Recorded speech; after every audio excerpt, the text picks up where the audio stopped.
la voz también que no puede faltar en Sin Censura todos los jueves. Eddie Small, mi querido Eddie, ¿cómo estás? Buenas noches. Hey, buenas noches, ¿cómo estás, Vicente? ¿Cómo están todos ustedes? ¿Cómo está la audiencia? ¿Cómo está el equipo? Aquí andamos al pendiente y dispuestos a deleitarnos con los análisis que nos traes preparados porque hay temas muy importantes. Así es, pues yo creo que hay muchas cosas de qué platicar. Por ejemplo, creo que es muy importante, ¿por qué no hablamos de este tema, de este desplegado, que la verdad fue muy, muy penoso, donde pedían que se pararan las obras? Yo realmente estoy sorprendido y lo que quiero más que nada es que la audiencia pues escuche muy bien esto para que pueda responder, pueda normar su criterio y pueda entender qué tan grave es tener oponentes que en vez de que propongan proyectos para el desarrollo del país y la productividad, sean capaces, con tal de llevar la contra, de proponer que se eliminen o que se aplacen, pues prácticamente mucho tiempo, proyectos que lo único que van a hacer es alimentar esto. Creo que no han entendido que todo país necesita un esquema de inversión, de infraestructura para generar el desarrollo y la productividad, como dije. Y eso se logra con proyectos pequeños, medianos y megaproyectos. En este caso, creo que tenemos que reconocer y sobre todo analizar que el modelo de este gobierno le está dando una lección a todos los gobiernos del mundo. ¿Por qué? ¿Qué les parecería que agarráramos los dos junto con este últimos gobiernos? O sea, poder de alguna manera comparar tres gobiernos. Si ustedes se fijan, los gobiernos anteriores pues no tuvieron una pandemia, pero para nada, no tuvieron este embate económico global, no tuvieron este embate de salud tremendo y sin embargo, sí se endeudaron, no hicieron los megaproyectos, nos dejaron una deuda grandísima. Realmente mi pregunta aquí es, ¿por qué razón, si tenían ingresos muchísimo más altos por el petróleo de lo que tuvimos nosotros en este tiempo, si tuvieron ingresos por muchos lados, si se endeudaron, si tuvieron todo este tipo de cosas, ¿cómo es posible que no hubieran terminado ni hecho ningún megaproyecto? ¿Y cómo es posible viceversa esta administración que al contrario, sí tiene una pandemia, estamos en una crisis global económica, decide no pedir dinero hasta ahorita, decide trabajar con los recursos, tiene más programas de bienestar que nunca ha tenido, tiene de alguna manera ahorros que nunca han tenido y encima puede al mismo tiempo, después de todo lo que estoy mencionando, llevar a cabo estos megaproyectos. Ese es lo que les arde. Eso es lo que les puede decir cómo este cuate, este señor, porque así lo ven ellos, porque pues esa es su forma de verlo, cómo este señor al que tanto dijimos que era un peligro, porque así se la pasaron vendiendo por décadas, hicieron tanto daño al país, porque la verdad es que nuestro presidente pudo haber llegado muchísimo tiempo antes.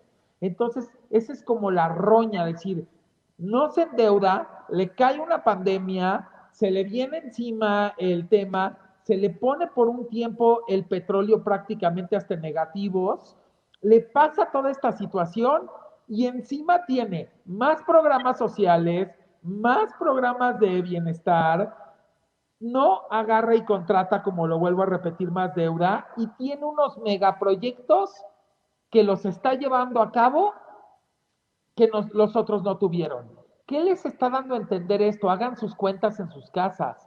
Imagínense el nivel de saqueo que tuvimos que no teniendo pandemia en un sexenio anterior o en el otro anterior, recibiendo más dinero del petróleo, endeudando tremendamente, porque pueden ver el nivel de deuda, quebrando las paraestatales, ¿y el país qué? ¿Y los programas sociales qué? ¿Y dónde están los megaproyectos qué? Entonces, ¿a dónde está el dinero? Por eso es que no soportan al presidente, porque está haciendo una gestión de administración junto con su gabinete que me quito 100 veces el sombrero y que les quiero decir a todos y lo sostengo, así como sostuve en noviembre aquí en tu programa, lo que iba a decrecer México, que todos estaban apostando por el 20, por el 15, por el 10, y yo te lo dije y está grabado, 8.5. Y también te di la previsión de crecimiento, de recuperación del PIB de aquí al 2024, donde íbamos a empezar a crecer fuertemente ya en el 2023 y en el 2024. Pero también dije claramente que en este año podíamos tener una recuperación del 5 o hasta, yo me voy a aventar hasta el 6.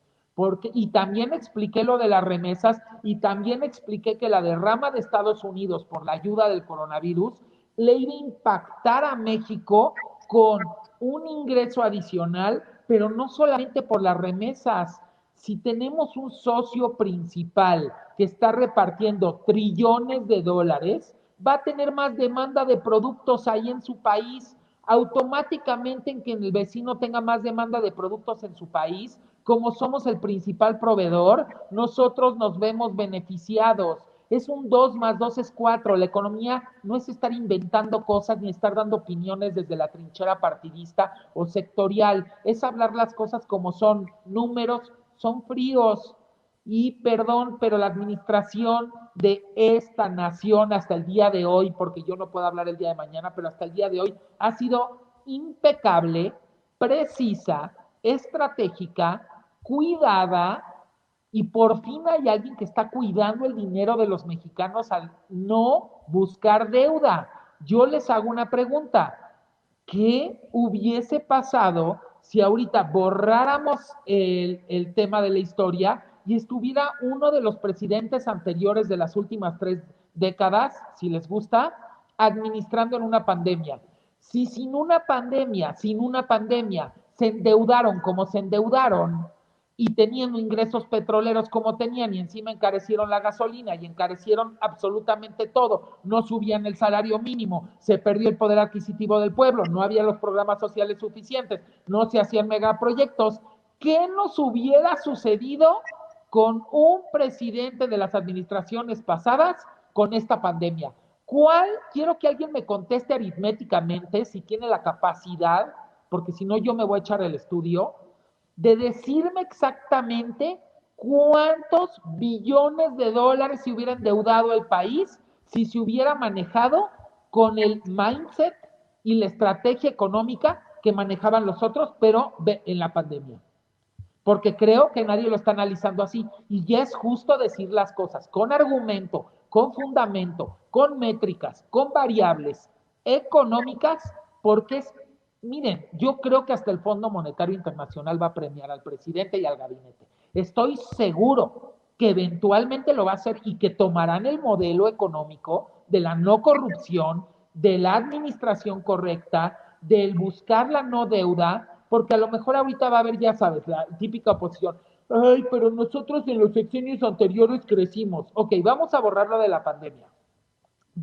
¿Saben cómo es que daban el crecimiento? Se los explico para que ya se quiten ese engaño. A ver, si yo tengo un país y yo de pronto pido billones y billones de dólares y se los inyecto parte al país, porque otros se los llevaban, pero vamos a decir, una parte al país, y genero con esos billones infraestructura, esto, el otro y aquello, automáticamente, pues claro que voy a generar mucho más economía, pero porque le estoy inyectando dinero, le estoy metiendo yo dinero. ¿Qué diferencia es poder llegar a crecer, que ese es el reto que yo creo que tiene cualquier país, dar un crecimiento limpio, sin endeudarte, pero creciendo, un crecimiento real. Y si te vas a endeudar, que la deuda tenga un ROI, que para quien no entiende qué es un ROI, es Return of Investment, es el regreso de la inversión preciso y conciso, que si pediste 10 pesos y los vas a pagar en 5 años, es porque esos 10 pesos le van a dejar al país 50 pesos. Y si al país le deja 50 pesos, el país ya no tiene por qué volver a pedir y paga sus 10 pesos y con esos 50 pesos los vuelve 100 y los vuelve 150 y luego lo vuelve 200 y luego lo vuelve 300 y se llama economía de escala. señores, porque soy economista de hueso colorado, desde que empecé, desde que tengo uso de razón, sabiendo cómo se hace un negocio. Y perdónenme, pero un país en la parte administrativa también se tiene que ver como eso, porque hay ingresos, hay egresos, hay distribución presupuestal, hay a ver a dónde le voy a apostar. Entonces sacan un desplegado pidiendo que el país no invierta, que no tenga programas de infraestructura, que por ende no tenga desarrollo, que por ende no tenga productividad, que por ende no genere más empleos. Pues no se estaban quejando de eso. ¿Tienen idea la cantidad de empleos que van a generar solamente para la construcción y luego operación de estos megaproyectos? Ah, pero ahí no acaba, porque aparte de esa derrama, una vez que esos proyectos estén, todos los proyectos estos que mencionó del presidente López Obrador generan un ROI post-proyecto, porque la refinería lo que va a dejar, porque el Tren Maya lo que va a dejar, porque el aeropuerto con una inversión mínima de prácticamente, en vez de gastar 300,000 millones de pesos, que a lo mejor iban a ser 400,000 o 500,000, el presidente se va a gastar 75,000. Entonces, cuando termine el aeropuerto, va a tener más ROI y más regreso de la inversión, porque aparte va a tener operando el otro aeropuerto, que en el otro caso lo querían cancelar. El Tren Maya lo que no va a dejar, es más, les apuesto, es más, yo dejo aquí un reto. Si tan malo es el Tren Maya, si tan malo es el aeropuerto, no los queremos ver subidos ahí. A todos los vamos a ver subidos ahí. Todos esos que escribieron y firmaron ese desplegado, que no los vayamos a agarrar en un video o en una foto subiéndose, ¿eh? Si tan malo es el proyecto. Ya basta de estar en contra de México. Se vale ser oposición, pero con proposición. Oposición con proposición. Propones para tu país, propones para que le vaya bien a tu país, si realmente quieres que la gente crea en ti. Si te vas a dedicar a que alguien está proponiendo cosas positivas, que te está demostrando que está siendo un administrador responsable y lo vas a boicotear y lo vas a querer amolar y quieres que cancelen proyectos que generan cientos de miles de empleos y que le van a dejar un royal al país y que encima es sin deuda y que encima es con pandemia, perdónenme, pero están equivocados. O sea, no sé tú qué opinas, Vicente.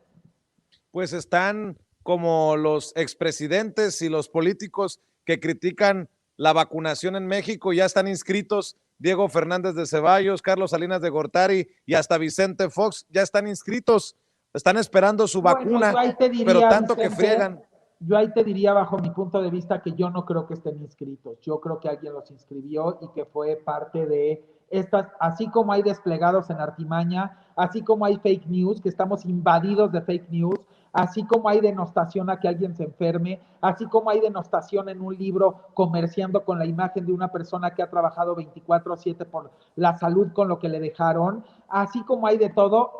Miren, lo único que yo, por eso, ¿te parece bien que quede grabado este reto? Que esas personas Échalo. firmantes no se puedan subir y no puedan usar de todo lo que dijeron que se tenía que cancelar, porque no tiene ni un solo argumento para cancelarlo, porque el presidente está comprando vacunas, no está dejando de comprar vacunas por hacer estos proyectos, no se está endeudando, no está subiendo la gasolina para hacerlos de estos, no le está dando incremento al salario mínimo porque también se necesita. Ah, también otra cosa que me saca de onda, critican los programas de bienestar social, critican los programas para que los jóvenes se puedan desarrollar, critican cualquier ayuda a las personas. Ah, pero sí se quejan porque el presidente no le está dando dinero para que salven las empresas. A ver, ¿quién los entiende? Entonces, el que no tiene dinero ni para comer, no tiene derecho a que lo ayuden. Y el que le fue mal en la empresa, no tiene derecho a que le ayuden. No todos tienen derecho. Pero eso es a lo que voy. O sea, no podemos seguir siendo así con esta opacidad, con esta cosa de veras, yo a veces cuando leo, escucho o veo, digo, ¿cómo se atreven a sentarse a decir esto? No tiene el mínimo de congruencia. O sea, te estás quejando que están ayudando a alguien que no tiene para comer, te estás ayudando, te estás quejando, a ver, ¿cuál es la prioridad primero? ¿Que la gente coma o agarrar y hacer un Fobaproa 2 llamado Virus Proa? ¿O de qué se trata? Y sí me molesta. Y sí son cosas que no entiendo, porque creo que no están valorando absolutamente nada. Dicen que el presidente censura. Le quiero contestar a todo mundo. Si te estás quejando de la censura, es porque no existe censura. porque si existiera, no tendrías un foro para quejarte de la censura. Con eso callo todas las bocas. ¿Estamos de acuerdo que si tienes un foro para quejarte de la censura, es que no hay censura? ¿O estoy mal? ¿No? Pues ahí estás, ni cómo refutarlo, ¿no? O sea, entonces, para el próximo que se queje de censura, díganle, no te puedes estar diciendo que hay censura si te estás quejando y te estoy dando foro. Entonces quiere decir que no hay censura. Se quejan del que no hay libertad. Por favor, vivimos en la época de más libertad en el país. ¿De qué están hablando? Y por el otro lado, ya no nos va a dar tiempo porque pues se nos fue, en este caso no alcanzamos la media hora, ya entramos 45. Me quedaron dos temas pendientes, uno súper importante que les voy a platicar de las variables, justo de lo que hablabas de vacunación y todo lo demás. Estoy haciendo un modelo muy interesante que me encantaría que lo terminara alguien del área de salud, del gobierno o privado, del Colegio de México, y a mí nada más me gustaría dejarles como todas las variables y variantes para que pudieran hacer este esquema estadístico y pudiéramos realmente analizar y entender en el mundo por qué se comportaron distintos los contagios.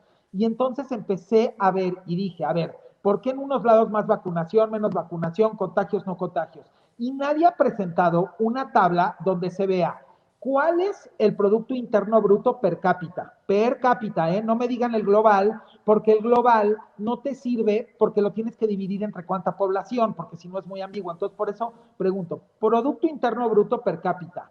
Luego, el peso de la población mayor de 18 años, o sea, el peso promedio, estoy hablando del peso corporal, porque tiene mucho que ver en la parte del índice de mortalidad y de todo lo demás.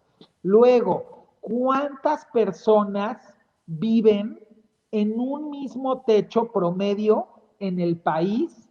¿Y cuál es el promedio por metro cuadrado de vivienda en el país? Y a lo mejor no me están entendiendo por qué, pero la gente que sabe de estadística va a decir, este cuate sabe lo que, o sea, sabe perfecto y está dando en el punto del por qué, porque tiene mucho que ver. Estamos hablando de la parte económica, de la parte de vivienda, ahora vámonos. ¿Cuántos hospitales per cápita hay en el país? ¿Cuántas camas per cápita hay en el país? Todo esto en un mismo chat para tratar de cruzar todo lo que son las diferentes métricas que nos va dando y poder ver el resultado de cómo los países que se comportaron muy parecido en estas variables tienen parecidas la cantidad de muertos o parecida la cantidad de contagios. Entonces, luego, ¿cuál es el monto que se invierte del Producto Interno Bruto? Ojo, en salud, porque también es importante. ¿Por qué hablo del peso? Porque no es lo mismo Vietnam, que lo ponían, donde cuando ves el peso promedio de la población no tiene absolutamente nada que ver con México. El que más se acerca al peso promedio de la población en el mundo de México es Estados Unidos.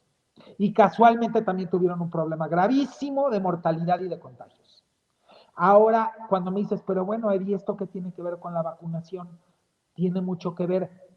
En el estudio me gustaría que me presenten los países que tienen fábricas de vacunas que sí fabricaron para el coronavirus versus países que no las tienen. Porque todo mundo pregunta por Estados Unidos, pero si Estados Unidos tiene la fábrica de Pfizer donde agarró Trump y les dijo, para que tú puedas sacar vacunas, porque eso la gente no lo sabe, primero a mí me tienes que asegurar estos cientos de millones de vacunas. Y eso la gente no lo sabe, no los tuvieron que traer, ahí las tenían. ¿Para qué se hacen? ¿Por qué no analizan? Es que les voy a decir que me desespera, ya la opacidad. Yo no puedo con la opacidad, yo estoy dispuesto a explicar todo. Soy un libro abierto, transparente. Quiero decirle a la gente, quiero que se acabe el fake news. Y la única manera de contrarrestar el fake news no es insultando, es hablando con la verdad, trayendo números, haciendo estudios estadísticos, presentándolos y erradicando esto, porque es lo mismo de cancelar los proyectos. Ahora, ¿quién se le va a ocurrir volver a decir que cancelen un proyecto cuando estoy dando toda esta explicación? Pues solo un loco que no quiere la productividad, el desarrollo del país, que no quiere que le vaya bien al país y que definitivamente no quiere que se desarrolle. Al país le va a ir muy bien. Esta administración está impresionante. ¿Cuándo? A ver, tú no te has preguntado y la gente no se ha preguntado, ¿cómo puede ser que en un año de pandemia, donde todos los países se les cayó la recaudación, es más, sáquense la estadística de la caída de recaudación por país. Me encantaría que alguien la traiga también. O sea, que empecemos a hablar ya de cosas, que ya dejemos esta tontería, ya no analistas de superficie, no, vámonos a los números. ¿Cuánto cayó en 2020 y 2021 va a caer la recaudación de todos los países del mundo versus México? Ahí me contestan si no es una excelente administración. Ahí me contestan si no se está enderezando la casa. Ahí me contestan cuántos países se endeudaron. Y muchos, ay, pues que México se endeude. Señores, las tasas de Alemania no son las tasas de interés de México. Alemania puede pedir dinero a tasas negativas. Hasta le pueden pagar por pedir. México no, ni Estados Unidos tiene las mismas tasas que México. Ya salgan de su burbuja, pónganse un alfiler. Es lo mismo cuando critican, ay, yo estoy desde aquí en mi casa, ay, cómo estoy sufriendo. Tengo 12 meses en mi casa abanicándome con un daiquiri aquí todo, mientras la gente está saliendo a trabajar porque tiene necesidad y porque vive al día. Yo no estoy diciendo que te salgas tú, qué bueno, pero ¿por qué criticas al otro? ¿Por qué agarras y te pones así? ¿Por qué no tienes un poquito de sentido común? ¿Por qué no mejor, ya que estás con el daiquiri y estás 12 meses ahí guardado y te va muy bien, pues ¿por qué no ayudas a alguien en vez de estar todo esto? Creo que ya, o sea, ya llegamos al punto en el cual tenemos que parar esto. Y ahí le voy a parar yo también, porque si no nos extendemos demasiado, pero seguiremos con muchos temas la semana que viene. Claro que sí, querido Eddie Small, y te prometo que con el tiempo que amerita para analizar todos los temas, por lo pronto, ¿por qué no cerramos invitando a la gente como siempre para que te apoye? Pues muchas gracias primero que nada, Vicente, gracias Meme, gracias Enen, gracias a todo el equipo de México y de Chicago de Sin Censura y gracias a toda la audiencia que los amo y los quiero, tanto contacto en redes y tanto amor. No tengo forma más que devolvérselos de mil maneras contestándoles y queriéndolos mucho. Y bueno, a mí me pueden seguir en Twitter, en @edismol con la palomita azul, en Instagram, en @edismol_es oficial y en Telegram en @edismol o @edismol oficial. Y pues hay aquí también en Sin Censura y hay miles de videos y felices, porque la verdad es que ha tenido una gran reacción la audiencia y yo les agradezco mucho. Y qué padre que podamos tener este diálogo y qué increíble que tengas este espacio, Vicente, porque luego se nota la respuesta de la gente y es muy bonito. Yo creo que lo viven ustedes a diario también. Claro que sí, querido Eddie. Te mando un abrazo y aquí nos vemos el próximo jueves. Al contrario, bendiciones. Cuídate.